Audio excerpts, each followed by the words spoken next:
it is true that Swamiji used to come out in the nights and spend a lot of time outside of his chambers at night. That is because during the day he could not come out. Okay? The reason was there were always some devotees or the others at the ashrams.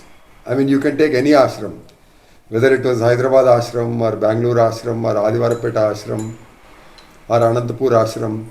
A lot of people, I mean, actually, a lot of devotees would be waiting to meet Swamiji, come and touch his feet, talk to him something, ask for his blessings, ask for vibhuti, something like that, you know. So he didn't want to do that all the time. You understand? I mean, all through the day, if he doesn't restrict himself, then all through the day, he'll have to keep on doing the same thing. So for this reason, he used to keep himself shut in his chambers during the day, and he used to define specific times of the day when people could come and have darshan. So at that time, everybody was allowed to come and have his darshan. There were no restrictions whatsoever. Anybody and everybody can come and have his darshan at that time in the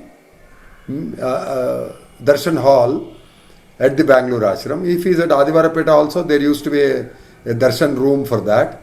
Like that at Anantapur also, there used to be a darshan room, so people can come there and have his darshan. Now, because he used to remain inside his chamber throughout the day, he had to go out in the night for the sake of exercise. Okay? So mainly the trips outside the room during the nights, I mean the nocturnal trips, if I can call them those, were meant for exercise for Swamiji. You know, a little bit of walking at least.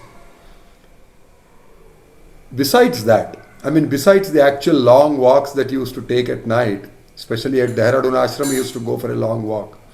At Hyderabad ashram, he would go for a long walk. You know, but at the Bangalore ashram, he used to come out at nights either to instruct the workers there, I mean the contractor there, the civil contractor there, as to how to do the construction work. As I have mentioned earlier in the satsangs, the complete design was done by Swamiji. You know, the planning, the shape, the amount of steel that has to be put, what steel has to be put, whether it is 20 mm rod or 8 mm rod or 12 mm rod, everything he would define. So he was the supervisor, he was the engineer, he was everything, right? But unfortunately, he could not come out during the day to inspect the work that is being done, because there will be a crowd again. Okay? So he used to take this opportunity at nights to come out and then look at the building work or the construction work that was going on. And if any changes were to be made, then he would talk to the contractor, he would talk to the engineer, and he would tell them what needs to be done, what changes need to be done or how it should be done. All those instructions he used to give. Not only that, even to the devotees at the ashram, you know, who are staying at the ashram, who are managing the ashram, who are taking care of different tasks in the ashram, that was the time Swamiji used to give them instructions regarding what needs to be done, how it should be done, what should not be done, all that. Okay? There are also times when he would come and sit along with us and get some works executed. Okay? Outside in the ground, or some construction work, or I think we have discussed this earlier. The kitchen that was built in those days was built by the devotees themselves, and the dining hall was built by the devotees themselves. The flooring of the dining hall and all that. Now all this was done under the supervision of Swamiji, personal supervision of Swamiji. Okay? So he used to come there, he used to sit there and then make us all work and supervise the work. So these are the reasons for which Swamiji used to spend the nights with devotees. The main reason being, he didn't want to be in the public. Okay, ma? Now, he also, also what used to happen was, when he comes out at night, let us say he has come out just for a walk, okay? Then those devotees who are residing in the ashram, it could be the permanent residents of the ashram, or it could be people who have come to visit Swamiji, so who are staying in the rooms there as guests for a couple of days or 3 days, if they are there during that time, then they would get an opportunity to come and have darshan of Swamiji. But only if he allows. Okay?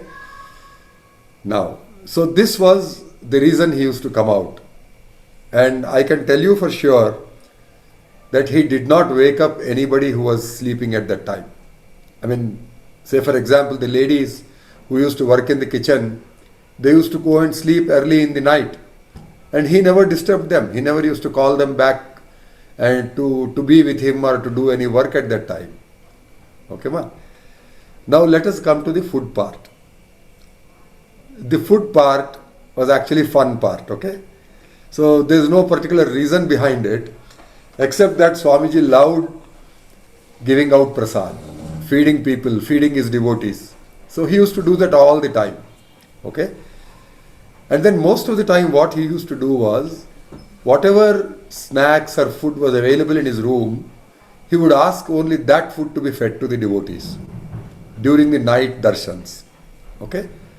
Now at times, if it is too cold, or if the devotees wanted to have some tea or coffee, okay, if it is too late, it was at such times that he used to call Yashoda and then ask her to prepare the tea or coffee, or sometimes even some snacks. Okay. Now, so it was not a test for the rest of us. We used to enjoy it. It was a pleasure for us. Okay. But for Yashoda, yes, it was a test. Because she couldn't complain that, milk is not available, so I cannot make tea or coffee, or flour is not available, I cannot make pakoda. No, she is not supposed to give any excuses. But she was aware of this. She knew that Swamiji might ask her to come and prepare a snack for a prasadam any time of the day or night. Okay? So for that reason, she always used to keep the kitchen and the storeroom stocked. So any time of the day, Swamiji wants some tea or coffee, either for himself or for devotees, Yashoda will immediately prepare the tea or coffee and bring it, or even sometimes some snacks. Okay? Now this is the clarification I wanted to give you, Uma, regarding that. I hope you are satisfied with that. Yes, Anna. Thank you. So just let me add to that.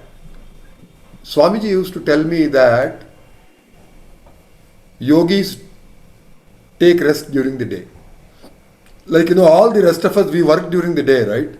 I mean, whether it is our job, our profession, we do all of that during the day and then we sleep at night. But Swamiji used to tell me that yogis sleep during the day and they work during the night, okay? So with Swamiji, we know that he used to go to sleep very late, definitely past midnight, something like 1 o'clock or 1:30 or 2 o'clock. And then by 4:30 he used to be up again. And then he would go for a walk outside again, and he would carry some prasadam and give it to the devotees there, like that.